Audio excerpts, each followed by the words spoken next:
Hey, I'm Brandon, and welcome to the new Wealth Wisdom Financial Podcast. And it is episode 100. So how are we saying it's new?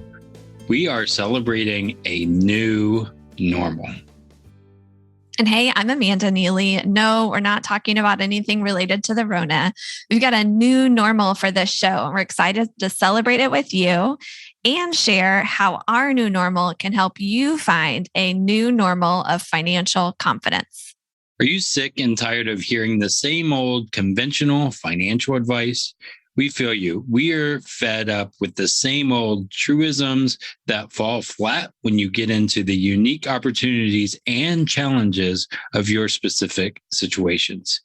This show is all about bringing you historic wisdom around building wealth with practical insights on how to apply it to your journey. When conventional financial thinking doesn't get you to where you want to go, you need true wealth wisdom. Let's master wealth building together. So first, with this idea of the new normal, we have to define what we mean here. For a lot of folks, they started thinking new normal meant returning to how things were before COVID hit in 2020, right? Let's return to how things were in 2018 or 2019. But then we started hearing a collective, no, we don't want things to return to the way they were. The way they were was horrible. And it was. We want something better. We want a new and improved normal. And to that we say yes and amen. When we talk about a new normal for this podcast, we're also thinking about something better. We don't just want a new name and new branding. We want improved, clearer content that will give our listeners practical, helpful insights. If you've been listening to the last few episodes, we've been warning you that a change was coming. We shared how grandma didn't get everything right back in her day. I mean, she's amazing, but we personally have a lot more confidence in ourselves than when we first started.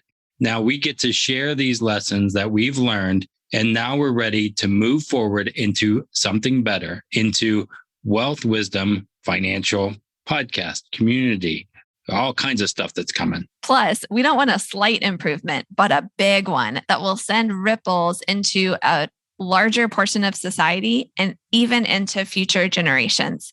We're thinking big and impactful, and we're recommitting to transforming as many financial futures as possible. Along those lines, we have some insights and a brand new opportunity to share that we believe encapsulates and emphasizes our new normal and how it benefits you going forward. So we've got 3 ways of historically and practically looking at what a new normal could be like. And there's probably nothing more historic and practical by way of analogy to a new normal than women giving birth. We've been doing it for as long as anyone can remember. And our insight today comes from the birthing process. Now, if thinking about labor and delivery makes you as uncomfortable as it does me, imagine we're talking about cats or cows, since their birthing process is the same overall landscape. First, let's start from the baby's perspective. When you're a baby being born, it's like going into a new and improved normal.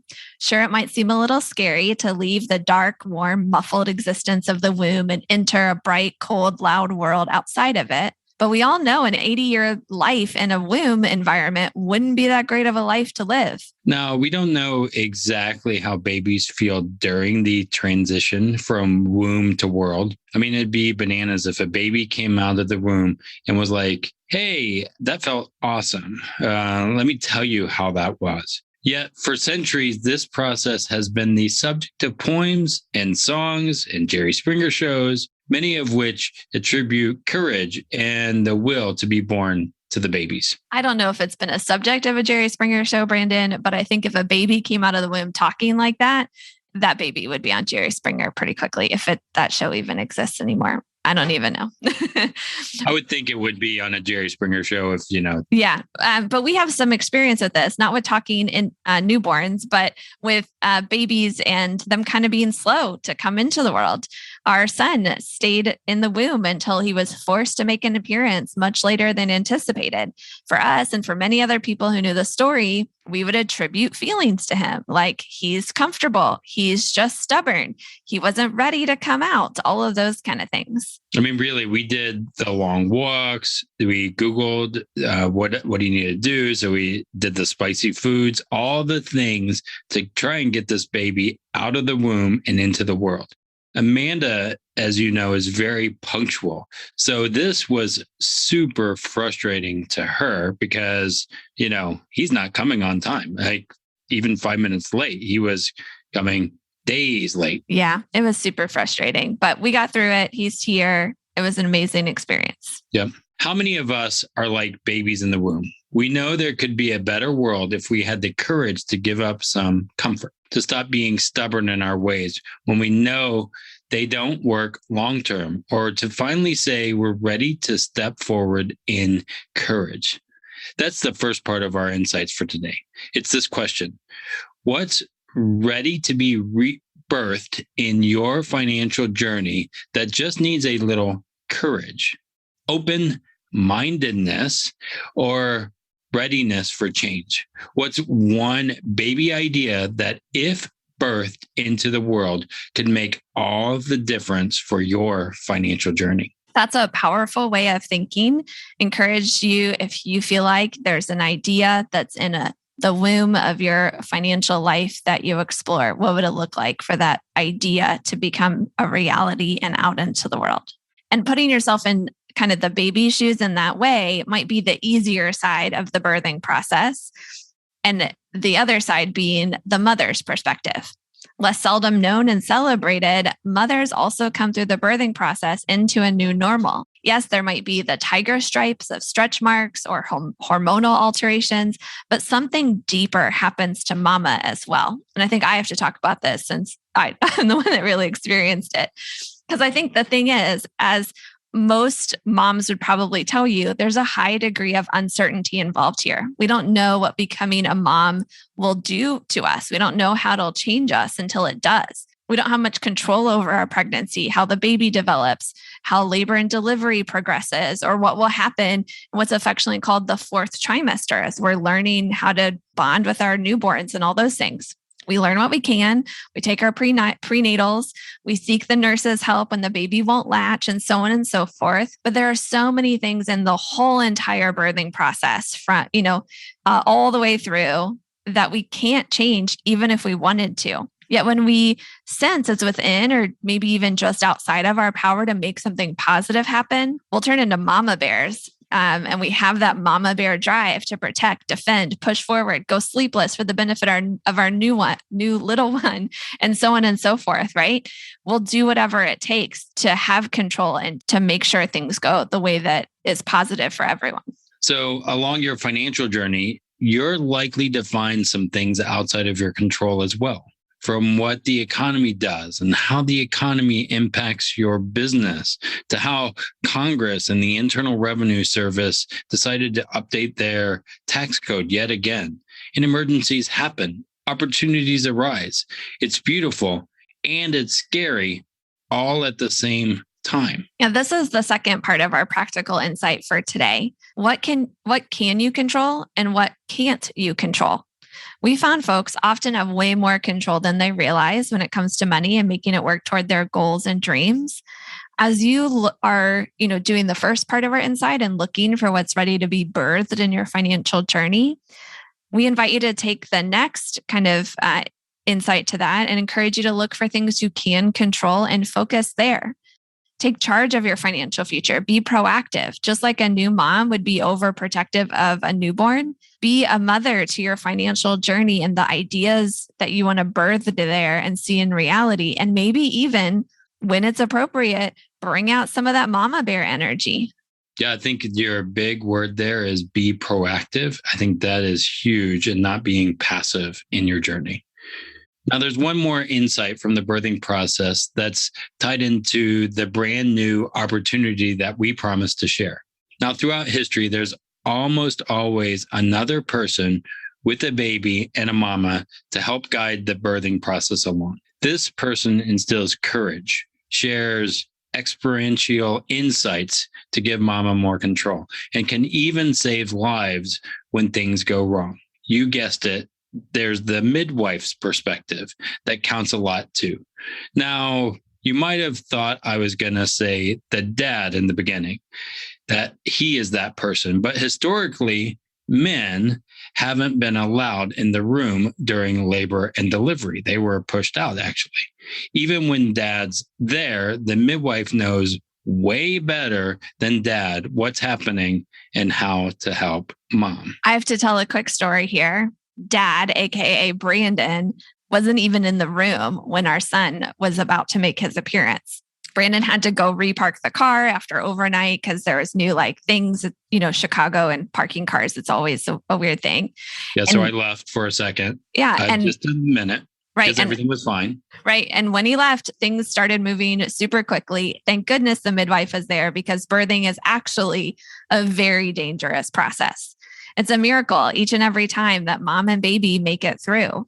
Maybe that's a little over dramatic to attribute to financial journeys. It's not always a miracle when someone is able to reach their financial goals, but it can be very dangerous.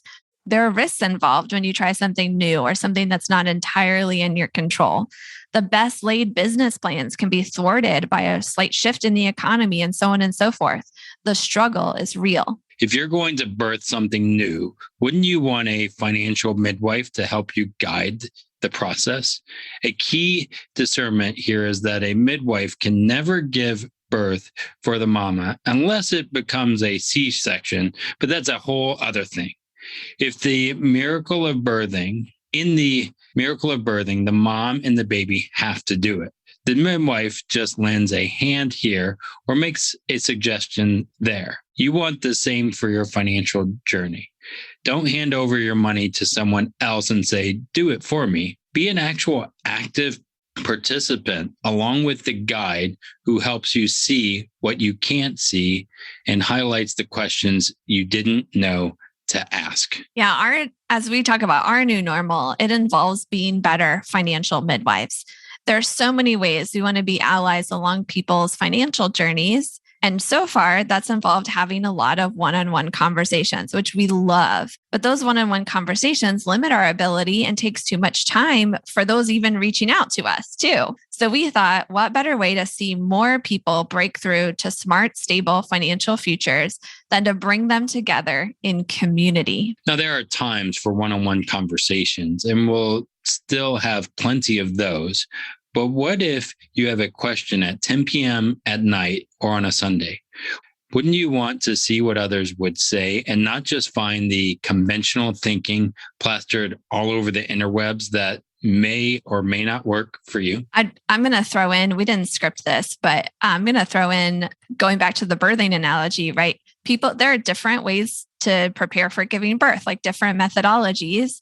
And if I wanted to learn that at 9 p.m. on a Sunday, I wouldn't just want to go on Google and find it, right? I'd want to have a class that I'd been through, look at those resources, be connected to the type of people that are thinking about the same methodology as I am, not just believe what I read on the internet. And yet, if we're doing that with something as important as giving birth, shouldn't we also be doing that with something as important as our financial futures? Not just believing whatever we read, but aligning ourselves with a community and a methodology and taking their ideas and their insights a little more with a little more weight than just something we discover on Google, right? Right. Yeah, for sure. So we created this Wealth Wisdom financial community as a central hub for discovering and implementing wealth wisdom.